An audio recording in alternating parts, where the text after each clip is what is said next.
नमस्कार मित्रांनो, शुभविवाह मालिकेच्या आजच्या भागामध्ये भूमी आणि आकाश दोघेजणही अपरा एकादशीची पूजा करतात. त्यानंतर सगळेजण आता आरतीसाठी जमलेले असतात. आकाश आणि भूमी हे दोघंजणही शेवटची आरती हे घेत असतात आणि त्याच वेळेला इथे आता भूमी ही आरतीचं ताट हे तिच्या देवघरामध्ये ठेवायला चाललेली असते आणि त्यानंतर सगळे आपापल्या कामाला हळूहळू लागत असतात. तेव्हा आजी म्हणते की भूमी, ऐकलंस का? देवाजवळचा नंदादीप आहे ना, तो अखंड तेवत राहायचं आहे बरं का, आणि त्याला कधीही विझू देऊ नकोस. मग भूमी म्हणते की हो आजी, मी लक्ष ठेवते. त्यावर मग आता ती म्हणते की अष्टगंध आहे ना, ते आपलं चंदन, तेही तू उजळत राहा, कारण विष्णूंच्या कपाळावरचं जे चंदन आहे ना, ते कधी सुकलं नाही गेलं पाहिजे. तेव्हा भूमी हो असं म्हणते. मग त्यावर अथर्व म्हणतो की आजी, तू कशाला काळजी करतेस, मी करतो ते सगळं, मी ठेवतो लक्ष. त्यावर आजी म्हणते की नको, तू काही करू नकोस, या मुली आहेत ना, या बघतील सगळं. त्यावर तू मला चल आता माझ्या रूममध्ये सोड बरं, असं आजी त्याला म्हणते. त्यावर तो म्हणतो की आजी, हे तुझं बरं आहे हां, म्हणजे ना तू ना मला तुझा केअरटेकरच करून ठेवलेस ना, पगार देत ना काही देत. तेव्हा आजी म्हणते की अरे असं काय बोलतोयस, कसं आहे ना, आता मी मेल्यानंतर तुझे माझे अकाउंटमध्ये जे काही पैसे आहेत, दागिने आहेत, ते सगळे तुझ्याच नावावर करते बघ मी. तेव्हा आता आजीचं असं बोलण्यावर तो हसायला लागतो आणि म्हणतो की अगं आजी, असं काय बोलतेस तू, उगीच मरणाच्या गोष्टी कशाला करतेस, चल नको आहेत मला तुझे ते पैसे वगैरे, चल मी तुला सोडतो आणि चल आपण गप्पा मारत मारत जाऊया. आता आजी म्हणते की अथर्व, पक्का लबाड आहेस हा तू, असं म्हणून ते दोघंजणही तिथून निघून जातात आणि दोघांच्याही हसणं चालू असतं. त्यावर भूमी ही पुन्हा एकदा तिचं काम करायला सुरुवात करते. तेवढ्यात आकाश तिला आवाज देतो आणि म्हणतो की भूमी, एक मिनिट. त्याच्या हातात कोर्टाची नोटीस असते. तेव्हा भूमी म्हणते काय झालं? आकाश म्हणतो की भूमी, अगं काय ना, आपल्याला 8-10 दिवसात कोर्टात तारीख मिळाली आहे. मग कोर्टात तारीख पडते म्हटल्यावर आपल्या बाजूने एखादा वकील असायला हवा ना, म्हणजे त्या बाजूने तशी तयारीही करायला हवी. तेव्हा भूमी म्हणते की आकाश, आपण एवढ्या कमी वेळात वकील कुठे शोधायचा आहे, काय करायचं आहे, म्हणजे आपल्याला वकील तर सापडायलाच हवा. तेव्हा आकाश म्हणतो की हो, नको काळजी करूस, मी त्या बाबतीतही विचार केला आहे. ॲक्च्युली त्या बाबतीत मला डोक्यात एक गोष्ट आली, ती म्हणजे एक वकील आहेत चांगले, विद्याधर सरंजामे. तेव्हा भूमी म्हणते की विद्याधर सरंजामे, हां, हे नाव ना कुठेतरी ऐकल्यासारखं वाटते, म्हणजे फार प्रख्यात वकील आहेत ते. तेव्हा मग तो म्हणतो की हो बरोबर, म्हणजे अगदी प्रसिद्ध आहेत, त्यांची वकिलीही अगदी उत्तम आहे. आणि कसं आहे ना, मेन म्हणजे गीतांजलीच्या अगदी तोडीस तोड आहेत ते, आणि सगळ्या गोष्टी आपल्या बाजूने घडू शकतात. तेव्हा आता लगेच भूमी म्हणते की हो, मग आपण त्यांच्याशी बोलूया. भूमीला तो म्हणतो की इथलं सगळं तुझं आटोपलं ना, की मग आपण त्यांच्याकडे जरा जाऊन भेटूया आणि त्यांना आपल्याकडे असलेले पुरावे सगळं काही गोष्टी दाखवूया, जेणेकरून त्यांना विश्वास बसेल की आपण जे काही करतोय ते अगदी योग्य करतोय आणि त्यांचा आपल्यावर विश्वास बसेल. भूमी म्हणते की हो नक्कीच, हे सगळं आपल्याला करायलाच हवं, परंतु त्याआधी जर गायकवाडांना नर्स सापडली तर सगळे प्रश्नच मिटतील, केस उभीच राहणार नाही. तेव्हा मग आता लगेच आकाश म्हणतो की हो अगदी बरोबर. त्यावर मनू देवाला हात जोडते आणि म्हणते की हो, असं घडलं ना तर अगदी चांगलंच होईल, सगळं व्यवस्थित होऊन जाईल. आकाश म्हणतो की बरं ठीक आहे, आता मी माझं जे काही आहे ते आवरायला घेतो आणि ऑफिसमध्येही जायचंच आहे, शिवाय आपण नंतर बघूया पुढे काय करायचं ते, गायकवाड सरांशीही बोलून घेतलं पाहिजे, असं म्हणून आता आकाश आता इथून निघून जातो. आणि मग आता भूमीचं लक्ष हे किचनकडून त्या दोघींकडे बघणाऱ्या पौर्णिमाकडे जातं. तेव्हा पौर्णिमा तिथेच उभी असते आणि भूमी तिच्याकडे अगदी नजर चोरून बघत असते. त्याच वेळेला इथे आता मानसीही तिला बघून काही बोलायला जाणार, तेवढ्यात भूमी थांबवते आणि म्हणते की एक मिनिट थांब, तुझा जरा मला फोन दे. तेव्हा फोन दिल्यानंतर भूमी स्वतःला मुद्दाम कॉल करते आणि फोन उचलण्याचं नाटक करत म्हणते की हॅलो गायकवाड सर, बोला, काय झालं, गुड मॉर्निंग. तेव्हा ते म्हणते की काय इतकी मोठी आनंदाची बातमी, खरंच खूप बरं झालं, खरंच ती नर्स आणि तिचा नवरा सापडलाय. आता हे ऐकल्यावर पौर्णिमाला धक्काच बसतो, ती घाबरते आणि मग भूमी म्हणायला लागते की बरं झालं सर, तो नवरा आणि ती नर्स सापडली, खरंच योग्य केलं तुम्ही, तुमचे ना खरंच तुम्ही आमच्यासाठी ना खूप खूप मदत करताय, तुमचे मानावे तेवढे आभार थोडे आहेत, खरंच खूप खूप थँक्यू, असं ती त्यांना म्हणत असते. आणि नंतर म्हणते की सर, ही नर्स आता सापडली, आता कोर्टात केस उभी राहण्याचीच गरज नाही, कारण ती नर्सच जेव्हा समोर पोलिसांसमोर कबूल करेल आणि अमोलीजवळ सांगेल, तेव्हा मात्र माझं बाळ माझ्यापर्यंत येईल, खरंच खूप खूप थँक्यू, असं म्हणून ती त्यांचे आभार आता मानत असते. आणि नंतर मग आता इथे पौर्णिमा घाबरते आणि विचार करते की बापरे, जर ही नर्स सापडली असेल तर आमची वाट लागली, काय करायचं ना काहीच कळत नाहीये. पौर्णिमा तिकडून पटकन पळते आणि भूमी म्हणते की हे घे फोन तुझा, तुला कळलंय मी हे कशासाठी केलंय. आता पौर्णिमा त्या दिवशी कशी गेली, म्हणजे यामागचा मास्टरमाइंड कोण आहे ते आपल्या लक्षात येईल. खरं तर या सगळ्यात जर रागिनी आत्याचा हात असेल तर ते आपल्याला लक्षात येणार आहे. कारण ज्या प्रकारे पौर्णिमा इथून धावत निघून गेली ती घाबरली असेल आणि नक्कीच या घाबरण्याच्या चुकीमध्ये ती नक्कीच काहीतरी गोष्ट करून बसेल आणि मग आपल्याला हवं तसं घडेल. खरं तर आपल्याला माहिती आहे की रागिनी आत्याच या सगळ्याच्या मागे आहेत, परंतु तसा पुरावा देखील सापडेल. आता पौर्णिमा तिथून जाता जाता तिला तिथेच थांबते आणि तिला रागिनीचं बोलणं आठवतं. रागिनीने तिला सांगितलेलं असतं, तू कधीही भूमीवर विश्वास ठेवून वागू नकोस. म्हणजे भूमी जे काही करते ना त्यावर तू लक्ष ठेव, अगदी बारीक लक्ष ठेव. ती कधी कधी आपल्याला चकवा पण देऊ शकते. ती खूप स्मार्टली खेळते. हल्ली बघितलंस ना त्या दिवशी गायकवाड सरांच्या बाबतीतही मला पकडण्यासाठी तिने कसा डाव रचला होता.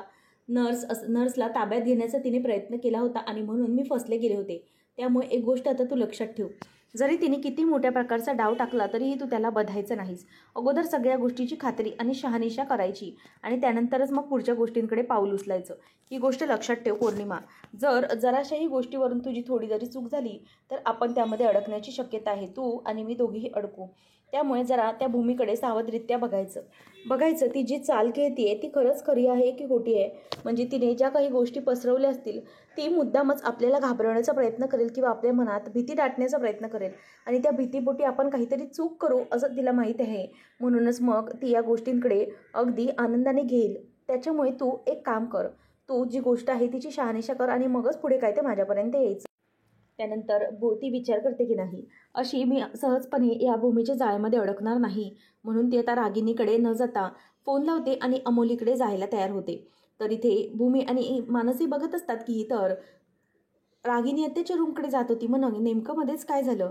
त्यावेळेला आता पौर्णिमा ही तिथून निघून जाते आणि म्हणते की आता या भूमीला मी बघते, ती मला फसवण्याचा प्रयत्न करते काय. पहिले तर या गोष्टीची मी शहानिशा करून घेते, नंतरच मग बघते. आता पौर्णिमा ही मनातल्या मनात खुश असते की भूमीचा डाव मला कळलं, बरं झालं मला आईंचं बोलणं आठवलं, नाही तर हिने आत्ता मला अडकवलं असतं. म्हणून आता इथे तिचं लक्ष असतं की भूमी तिच्या मागेच आहे. म्हणून तेवढ्यातच ती हॅलो अमोली असं बोलत फोनवर निघून जाते. आणि मग मनू म्हणते की हे काय झालं, आता तर ही आत्यांच्या रूमकडे जात होती, नेमकं काय झालं. तेव्हा ती म्हणते की साहजिकच आहे, तिने अमोलीला फोन केला, बघूया आपण काय होतं ते पुढे. असं म्हणून आता ते दोघीही शांत होतात आणि त्यानंतर यशपाल हा इकडे घुटमळत असतो की मला भूमीला काही करून हे सत्य सांगायचं आहे. लवकरात लवकर मला ही भूमीला सत्य सांगितलं पाहिजे. कारण ही रागिनी माझ्यावर टपून आहे, माझ्या जीवाचं काही ती बरं वाईट करू शकते.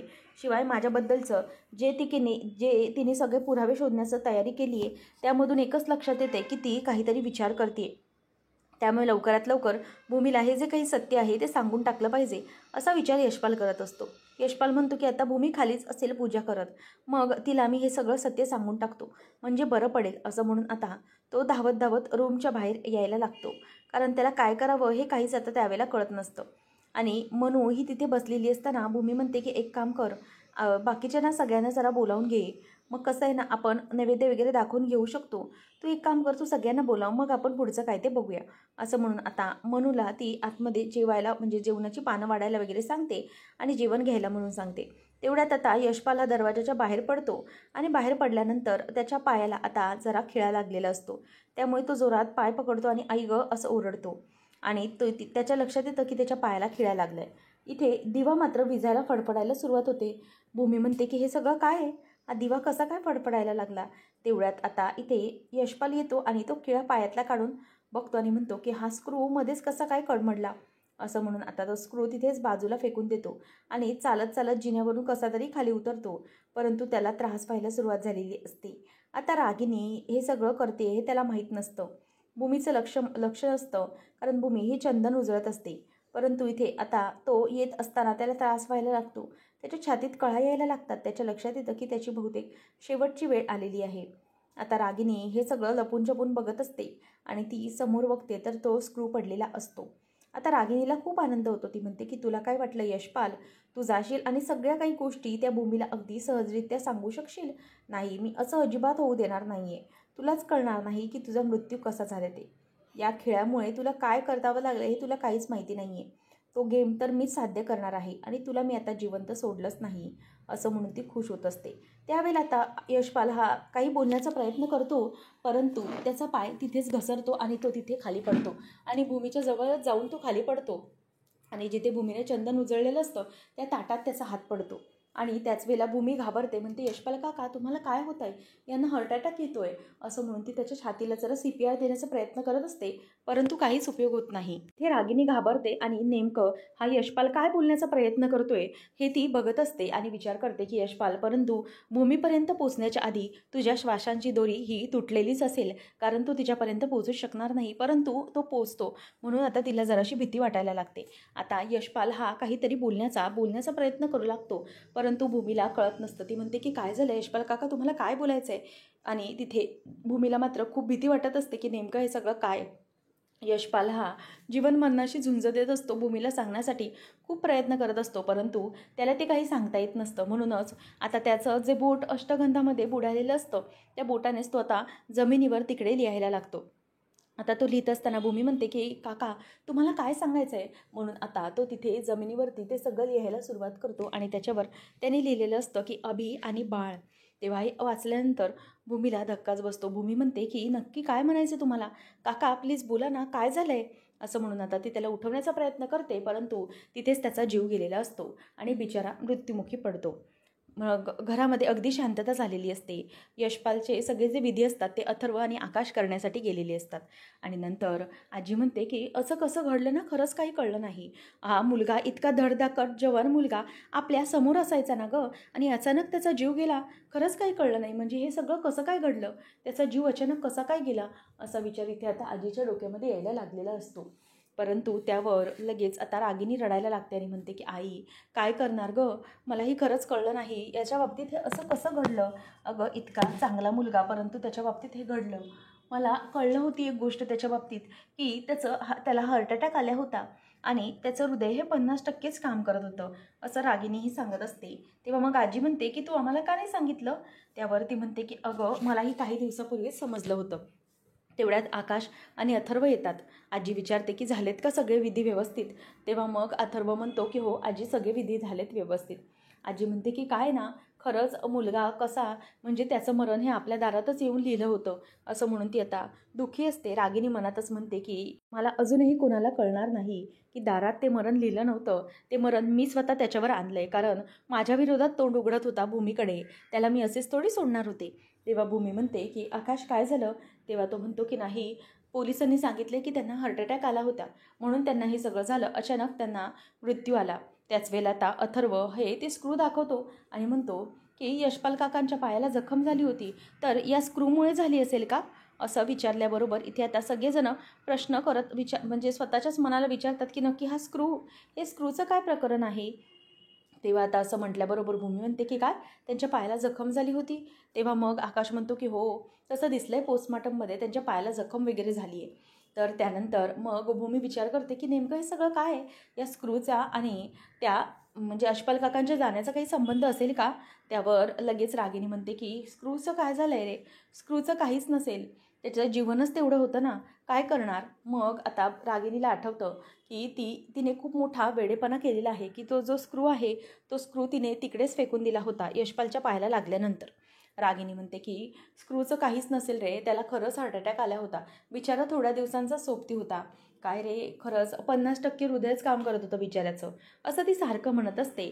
आणि मग भूमी म्हणते की त्यांचं काय, सारखं सारखं तेच का म्हणतात. आता येत्या काही वेळातच 3दा म्हणून झाल्यात त्या की हार्ट अटॅक आला होता त्याला, म्हणजे या मुद्दाम काही बोलण्याचा प्रयत्न करतायत का, म्हणजे या गोष्टीपासून केस नेमकी काय घडलं आहे त्यापासून ही गोष्ट वळवण्याचा प्रयत्न करतायत का, यांचं नेमकं काय चाललं आहे असं आता भूमीच्या डोक्यामध्ये विचार यायला लागतो.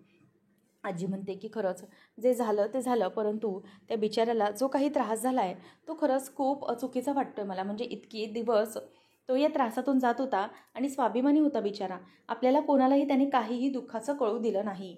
तेव्हा रागिनी म्हणते की हो ना अगं आई, इतका त्रास होत होता बिचाऱ्याला, पण एका शब्दाने मलाही कधी सांगितलं नाही.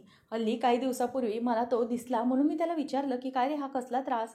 तेव्हा त्याने मला सांगितलं होतं की मला त्रास होतोय, म्हणजेच माझं हृदय 50%च काम करते, त्याबद्दल त्याचं ऑपरेशनही झालं, तेव्हा त्याने मला सांगितलं होतं. मग आता त्यावर आजी म्हणते की खरंच आता देव त्याच्या आत्म्यात शांती देऊ दे. आणि नंतर आता रागिनी ही मनातल्या मनातच खुश होत असते आणि म्हणते की बरं आकाश आणि अथर्व जा बाळांनो, तुम्ही सगळे विधी करून आलात ना, आता जा तुम्ही दोघांनी अंघोळ करून घ्या. असं म्हणून आकाश आणि अथर्व दोघंजणही तिकडून निघून चाललेले असतात. रागिनी मात्र मनातल्या मनात खूपच खुश असते आणि विचार करते की या सगळ्यांना माहीतही नाही आहे की मी काय गेम घडवून आणलं आहे ते. यशपालला मरण्यामागचं खरं कारण मी आहे. कशाप्रकारे मी त्याला मारलं हे अजूनही कोणाला कळणार नाही. इतक्या मास्टर माइंडली मी हा सगळा प्लॅनिंग केलेला होता. मग ती मनातल्या मनातच विचार करत म्हणते की भूमी, तुला सांगायला चाललेला तो सगळं सत्य, तुझ्यासमोर तो सगळं सत्य आणायला बघत होता, परंतु मी मात्र असं काहीही घडू देणार नाही. तो माझ्याबद्दल तोंड उघडत होता, मग त्याला मरणं हे सहजच शक्य होतं, कारण मी त्याला मारणार होते. आणि शिवाय आता त्या नर्सचंही मला तेच केलं पाहिजे, नाहीतर नर्स सगळं तोंड उघडेल आणि माझी वाट लागेल. माझ्या विरोधात वागणाऱ्यांचे मी असेच हाल करत असते, कोणालाही मी जिवंत सोडत नाही. हे ते लोक का विसरतात? आणि ही अशी मग मला भावपूर्ण श्रद्धांजली देत रडत बसावं लागतं. असं तिथे रागिनी मुद्दाम रडत असते आणि मनात विचार करत असते. त्याचबरोबर इथे भूमी ही बसलेली असताना म्हणते की हे सगळं काय आहे? म्हणजे जर आत्यांना त्याच्या आजाराबद्दल माहिती असतं की यशपाल काकांना हा सगळा आजार आहे, तर मग त्या अशा का वागल्या? म्हणजे त्यांनी सत्य घरात का नाही सांगितलं, किंवा त्यांच्या ऑपरेशनचं हे जे काही सत्य आहे ते कोणासमोर त्यांनी का कळू दिलं नाही? नेमकं काय आहे या सगळ्यात? रागिनी हत्येचा हात तर आहे की नाही, असा विचार भूमीच्या डोक्यात यायला लागतो. कारण रागिनीने आत्तापर्यंत जे जे काही केलेलं असतं, किंवा सारखं सारखं त्याचं हार्ट वीक होतं किंवा त्याला हार्ट अटॅक आला, या सगळ्या गोष्टी ही रागिनी तिला सांगत असते. आणि त्यामुळे भूमीला जरासा डाऊटच आलेला असतो की रागिनी हत्याचंच या सगळ्यामध्ये काही हात तर नाही ना. आणि रागिनी मात्र खूप खुश असते, कारण तिने यशपालचा काटा वेळेवरच काढलेला असतो. पुढच्या भागामध्ये आपल्याला पाहायला मिळणार आहे की भूमी ही यशपालच्या रूममध्ये येते आणि म्हणते की काकांना हार्ट अटॅक येणार होता, किंवा 50%च त्यांचं हृदय काम करत होतं. मग नेमकं हे सगळं काय आहे, त्यांनी कोणाला सांगितलं का नाही? म्हणून आता ती त्याची बॅग काढते आणि शोधण्याचा प्रयत्न करत असते आणि म्हणते की नक्कीच मला त्याच्याबद्दल काहीतरी सापडेल. ते मला काय बोलत होते, आणि अभिजितचा आणि बाळाचा काही संबंध असेल का, असा विचार ती करत असते. तेवढ्यातच इथे आता तिच्या फोनवर फोन येतो आणि ती म्हणते की काय, क्षितिजाला बरं नाही आहे, काय झालं आहे? असं म्हणून आता क्षितिजा आजारी आहे हे ऐकल्यानंतर भूमीला राहवत नाही आणि ती म्हणते की येते, मी लगेच येते. आणि ती तिकडून धावत पळत आता निघत असते. आणि यशपालजवळ पोहोचण्याच्या आधीच, यशपालच्या गोष्टींपर्यंत पोहोचण्याच्या आधीच आता भूमी ही धावत पळत निघालेली असते बॅग घेऊन.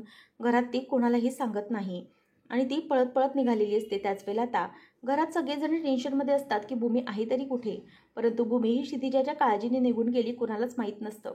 आता आकाश घरी आल्यानंतर विचारतो की मनू, अगं भूमी कुठे, मी तिला कधीचा फोन करतोय. त्यावेळेला ती म्हणते की भाऊजी, मला पण माहिती नाही आहे भूमीताई कुठे गेली ते.